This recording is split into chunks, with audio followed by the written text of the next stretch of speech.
आज हम लोग समय और दूरी पढ़ रहे हैं। आज समय और दूरी के रेल संबंधी प्रश्नों को देखने जा रहे हैं। रेल संबंधी प्रश्नों में सबसे आसान, सबसे मूल, जो सबसे आधार का प्रश्न है वो यही है, 270 मीटर लंबी रेलगाड़ी टेलीफोन के खंभे को 18 सेकंड में पार कर जाती है, रेलगाड़ी की चाल क्या है।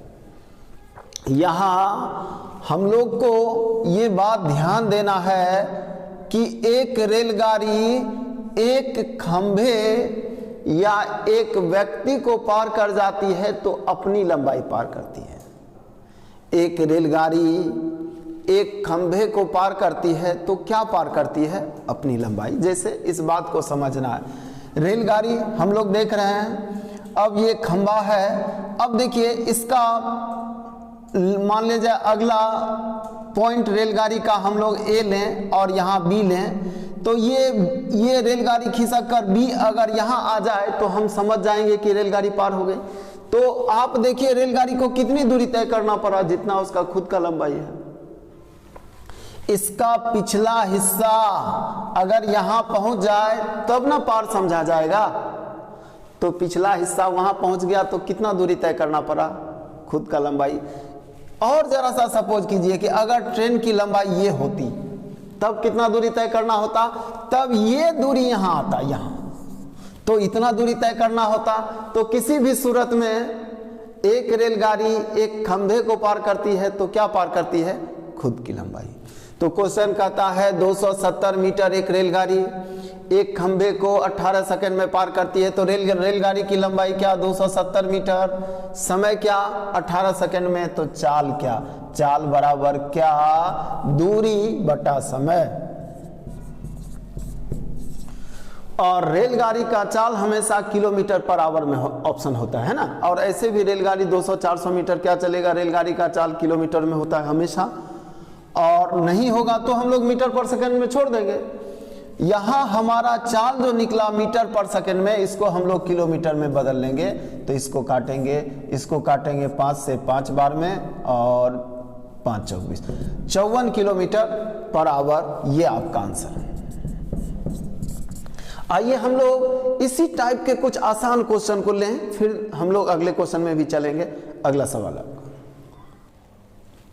अगला सवाल, 60 किलोमीटर पर आवर की चाल से जा रही एक रेलगाड़ी एक खंभे को 30 सेकंड में पार करती है, रेलगाड़ी की लंबाई क्या है? अभी हम लोग देखें कि रेलगाड़ी एक खंभे को पार करती है तो क्या पार करती है? खुद की लंबाई यानी दूरी। मान लिया जाए ट्रेन x मीटर लंबी है, हालांकि इसका आवश्यकता नहीं है। ये पार कर जाती है तो कितनी दूरी तय करनी होगी? x मीटर, यानी दूरी क्या? x metre. तो दूरी बराबर क्या? दूरी बराबर चाल गुना समय। और रेलगाड़ी का चाल दिया हुआ कितना? 60 किलोमीटर पर आवर और समय कितना दिया हुआ है? 30 सेकेंड। दूरी बराबर चाल गुना समय, यही हमारा आंसर होता यदि दोनों का यूनिट एक ही फॉर्म में होता। तब यहाँ समय दिया है सेकेंड में और चाल दिया है किलोमीटर पर आवर में। एक जगह सेकेंड एक जगह घंटा नहीं चलेगा ना, तो इसको भी मीटर पर सेकेंड में लाना होगा। अब ये मीटर पर सेकेंड में और समय सेकेंड में, अब यही हमारा आंसर हो जाएगा। और ये ध्यान हम लोग को हमेशा देना है, यूनिट हमेशा एक ही होना चाहिए। यूनिट अलग होगा तो हम लोग लाख समीकरण लिख लें, आंसर गलत आएगा ही। तो हम लोग अब दूरी निकालेंगे क्या?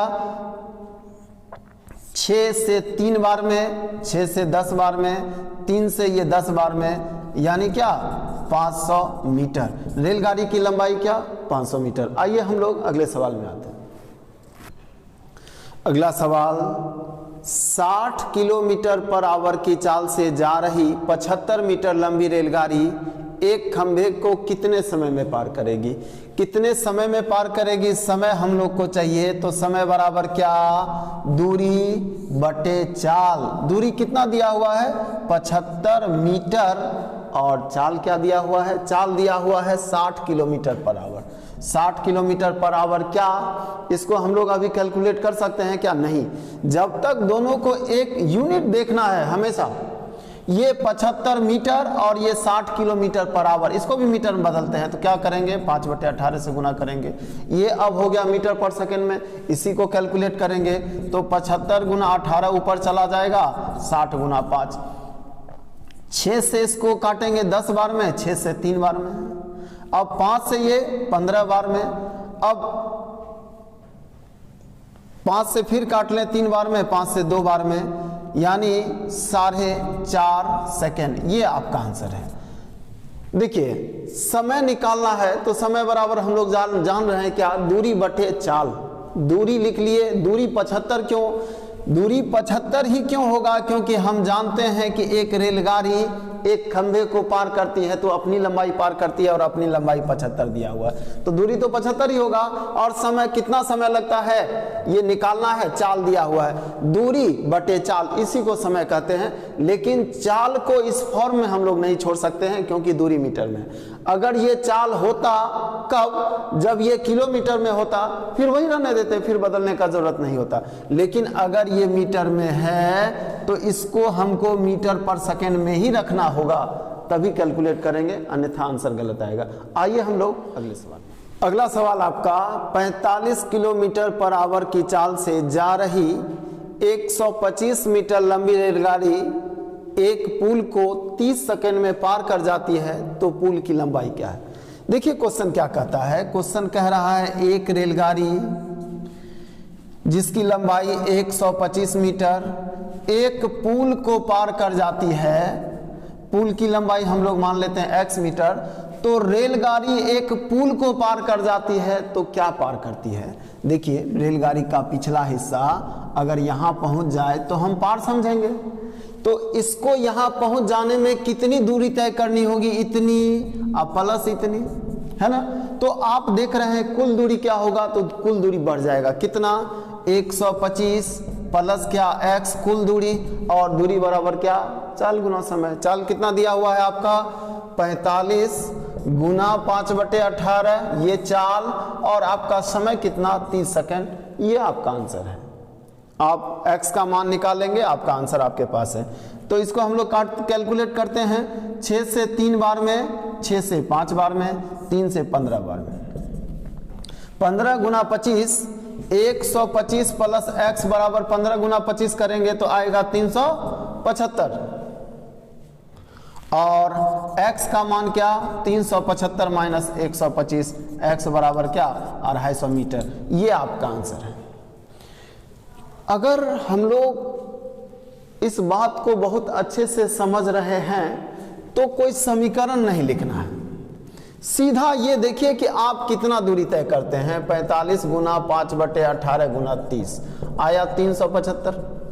आप इतना दूरी तय करते हैं ना, उस दूरी में 125 मीटर किसका दूरी है? ट्रेन का। तो पुल कितने का होगा? ये आंसर सीधा 125 निकाल लीजिए, 250।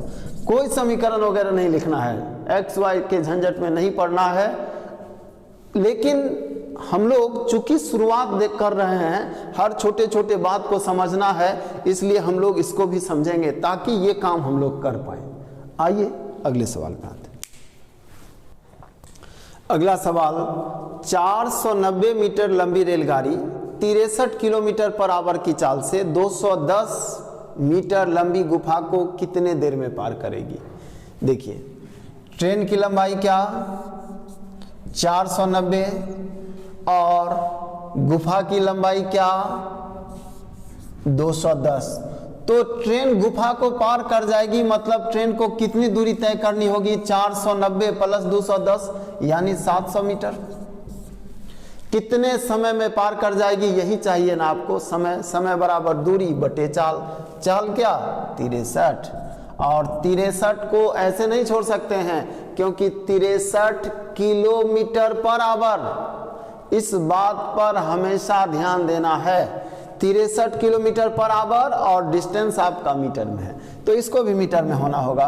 5/18 से गुना करेंगे, 18 ऊपर चला जाएगा। अब आइए इसी को हम लोग कैलकुलेट करते हैं।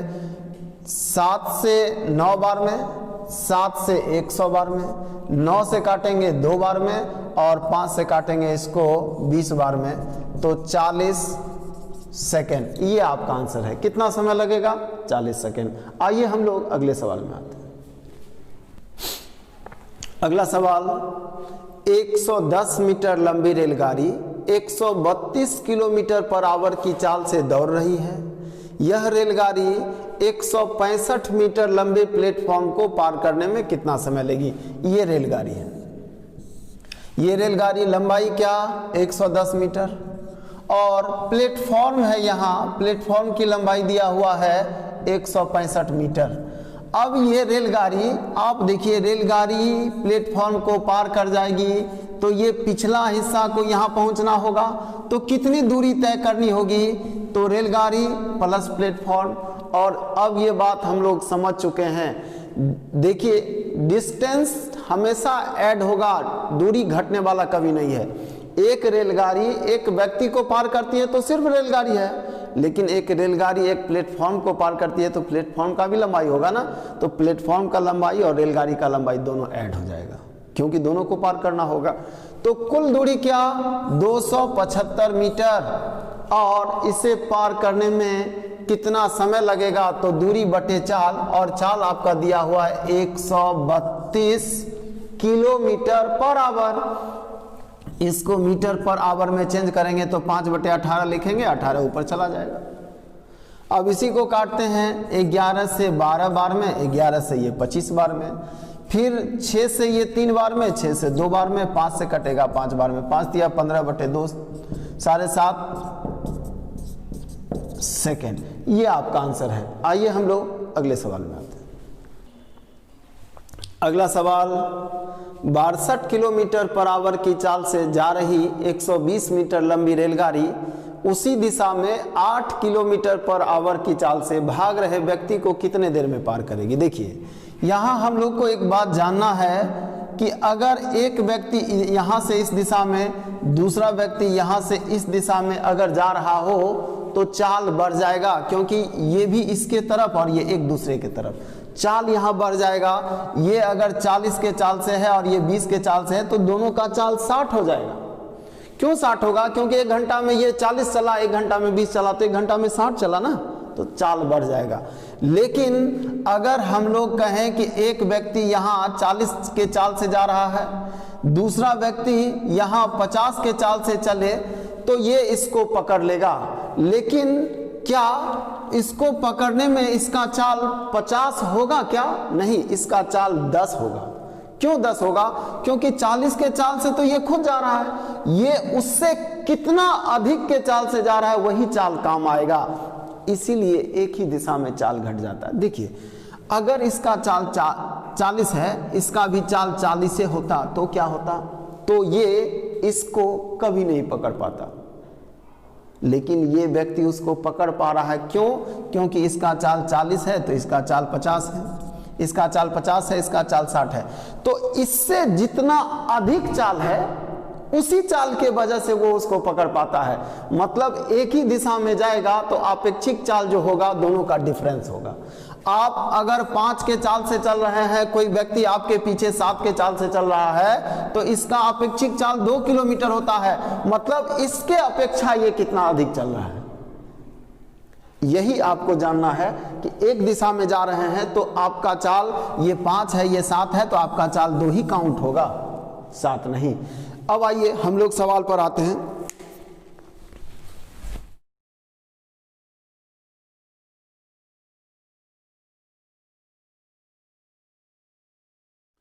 आइए सवाल को देखें। सवाल कहता है कि 62 किलोमीटर पर आवर की चाल से जा रही 120 मीटर लंबी ट्रेन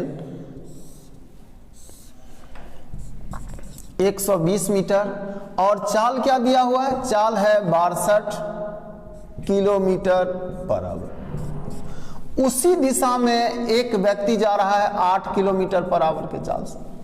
तो अभी हम लोग क्या देखें, एक ही दिशा में जाएंगे तो चाल हमारा कम हो जाएगा, अपेक्षित चाल कम होता है। तो हमारा चाल कितना हो जाएगा? 54। और क्वेश्चन पूछता है कितना समय लगेगा, तो समय बराबर क्या जानते हैं हम लोग? समय बराबर दूरी बटे चाल। दूरी कितना? 120 चाल कितना 54, चाल कम हो जाएगा क्योंकि दोनों एक ही दिशा में है।